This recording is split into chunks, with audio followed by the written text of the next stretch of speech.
you all after the rain, because the rain is also joining our session. So I'm always excited to be in AICTE because I'm a regular visitor here, because Madam always welcomes me for a very good subject, and the principal, the management, everyone, if there's an opportunity, I always get there to give a small session. Okay. So what was your experience? What was my experience on AI and the healthcare and all? I'll take you through properly. Now, let me start with a simple question. In 2021, do you know how many health videos were viewed in 2021? It was a pandemic time. People were browsing YouTube, Google for a lot of health-related information.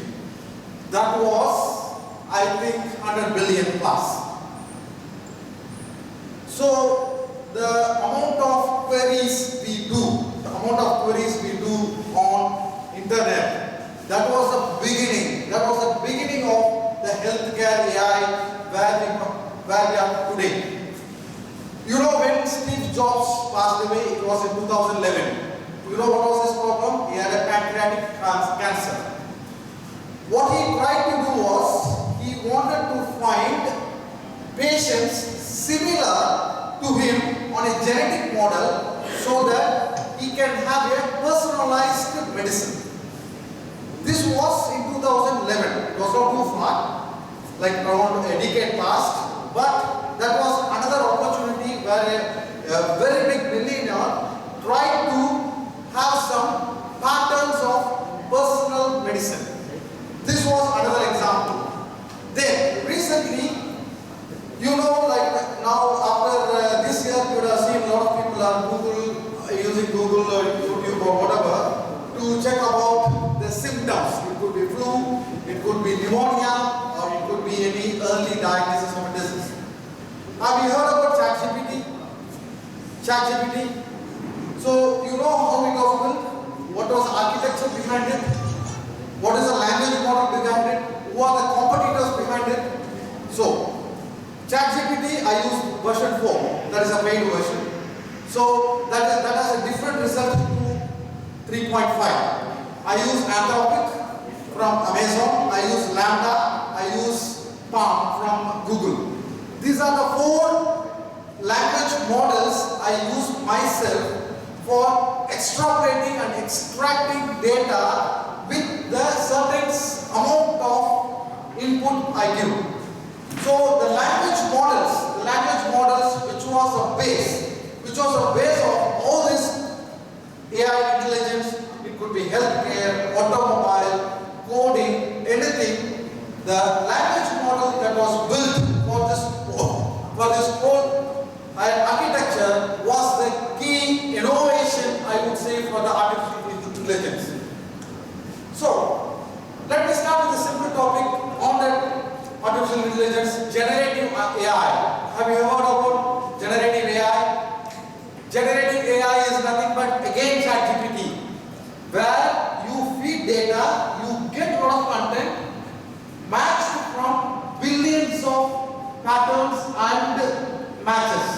So, this is where generative AI came into existence, and it is brilliant. I would say it is very brilliant because today the amount of data, the amount of analysis, insights we do with generative AI is awesome. What is related to generative AI to healthcare? With healthcare, generative AI is giving you a lot of tests. See, no one can replace a doctor or a surgeon or a physician, clinician, nothing. There is no level of cognition based on a human mind. It is not even scratching the surface. But what is the cognitive AI or the artificial intelligence is doing to us is, it reduces the burden. It reduces the burden of lot of documentation, extracting data, putting together a lot of data, and then creating a small insight, with which you can do as decision making and cognition based on the result given by the generative AI. So this is what This is what generative AI is giving you as a solution. So what is the example? What is the example now? So YouTube has a lot of searches. You will search for what are the symptoms, what are the post-symptoms, pre-symptoms, everything you can search.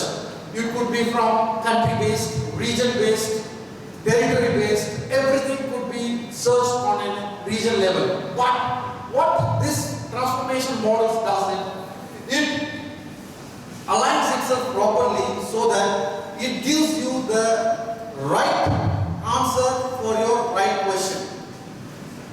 What is this question called? This is called prompt engineering. I don't know if you heard about the word prompt engineering. Prompt engineering is a word related to ChatGPT, all the LLMs. It could be one shot, it could be zero shot, or it could be a dialogue or an instruction-based prompt. So for example, in ChatGPT, if you ask a question, how are you doing today? It will tell you I am fine. So that is a one shot. So if you want to extend it, you want to ask, for example, I'm going to submit a paper. My inputs are this. Step 1, analyze this and tell me if I am doing the right one or the wrong one. So this becomes a more of an interaction. You are giving instruction. You tell that you are a student or a professor or a thesis writer, whatever. You tell the instruction that this is going to be the way of output I want to derive. So that is instruction based.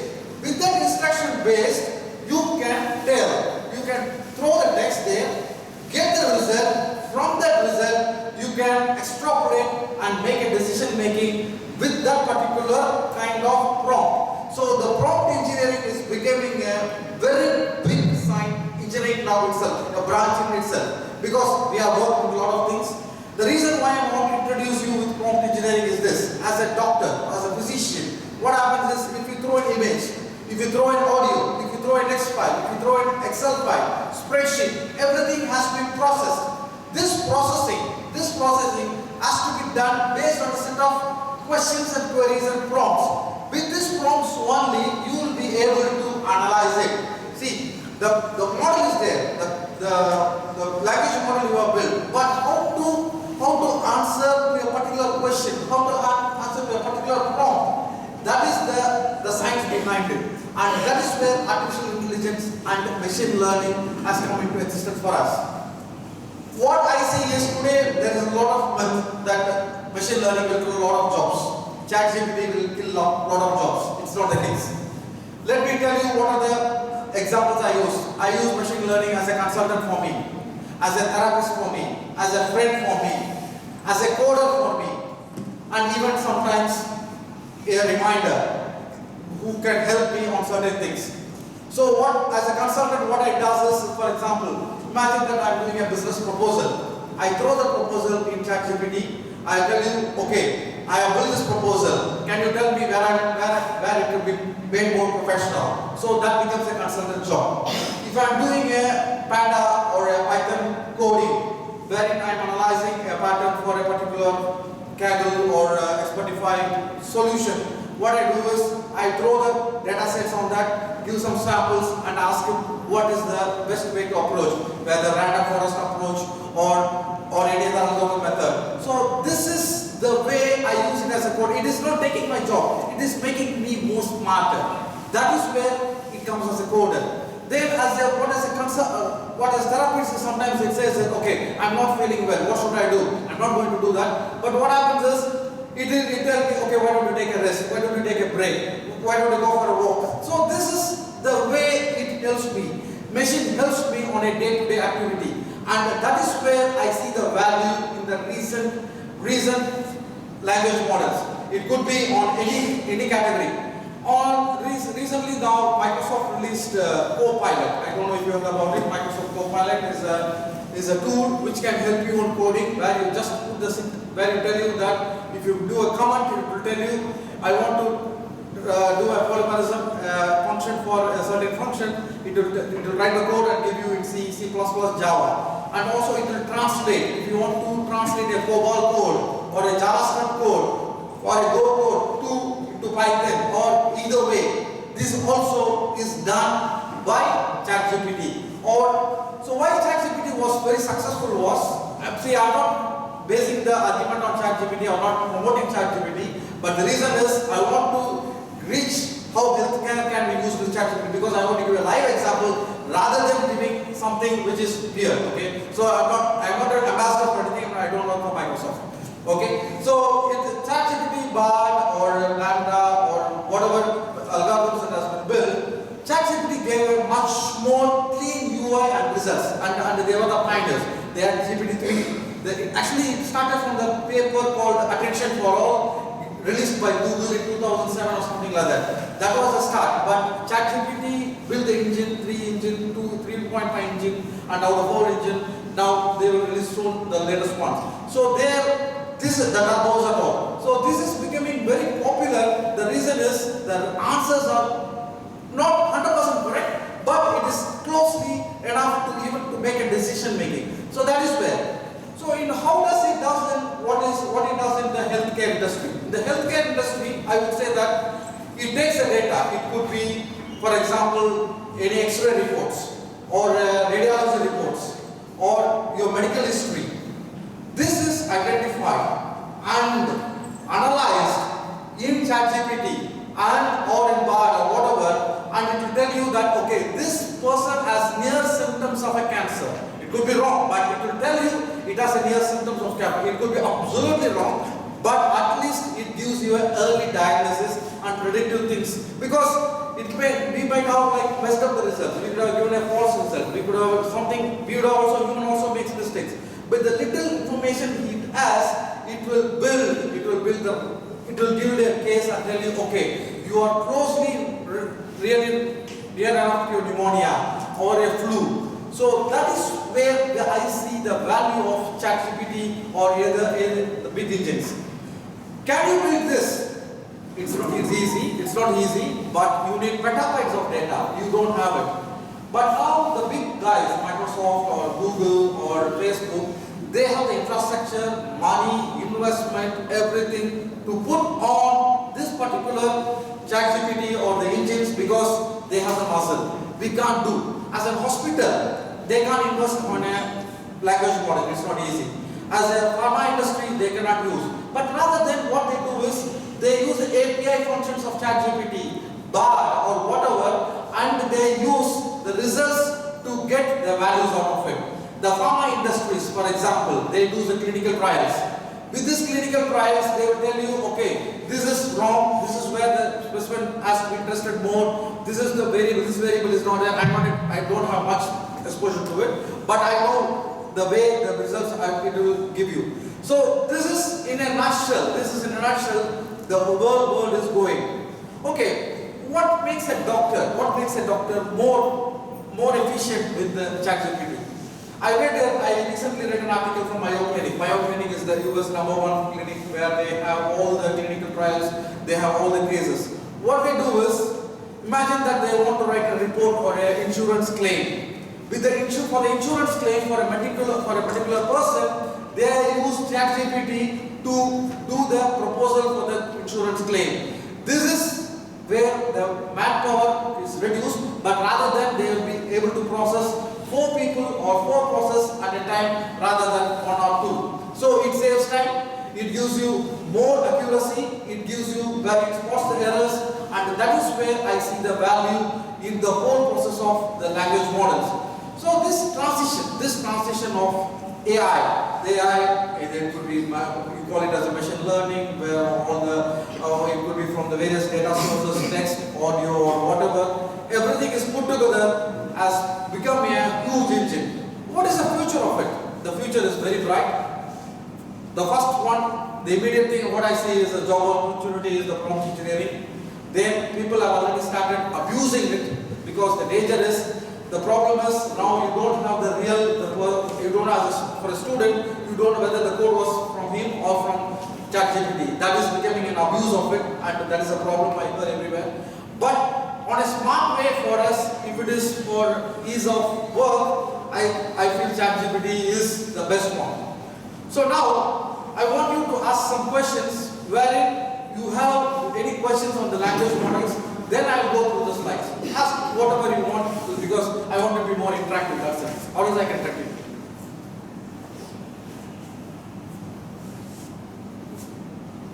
Sir, you said you are arranging the data to take a doctorate decision. How valid your arrangement will be? Instead of pneumonia, he may conclude a different disease. How can you trust these things? No, decision making and conclusion is mine. Sir, you are taking decision based on the data, no, sir. How valid is the arrangement so that you are taking? Okay, everyone would have gone through a patient life. For my grandparents or relatives, you would have seen what are the when you go to a hospital, what are the data you give? Body temperature, vitals you give, then you give the blood tests, then you give the medical history, the age, then now the doctor also asks about the inheritance or whether they had a past history or not. So these things, what they do is now they put together into a like what you call metadata or we use Pinecone or something like that. So we put that into and this will be compared with millions of other unidentified patients. There will be no name, so it will be anonymity. So with this particular things, you will be able to say that, okay, this data is matching to someone like a pneumonia. So, or it could be a cancer symptom or something like that. I'm not inventing wheels, but you are building the data, it's your data.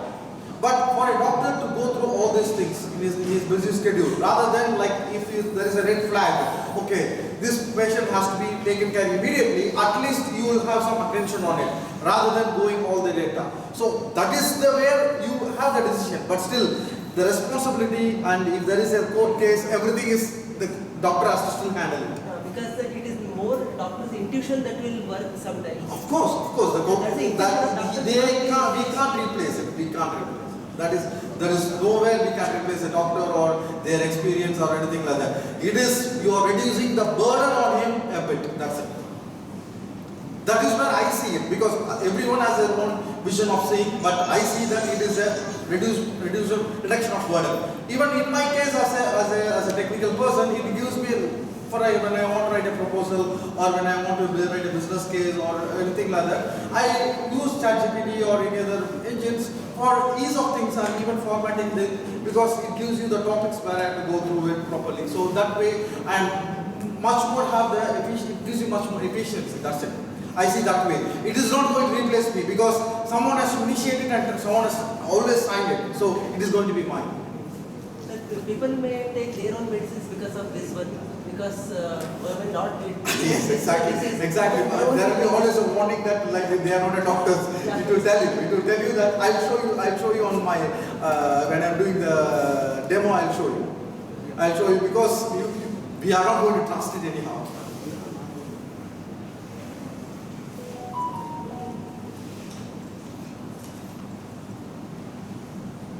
Any other question?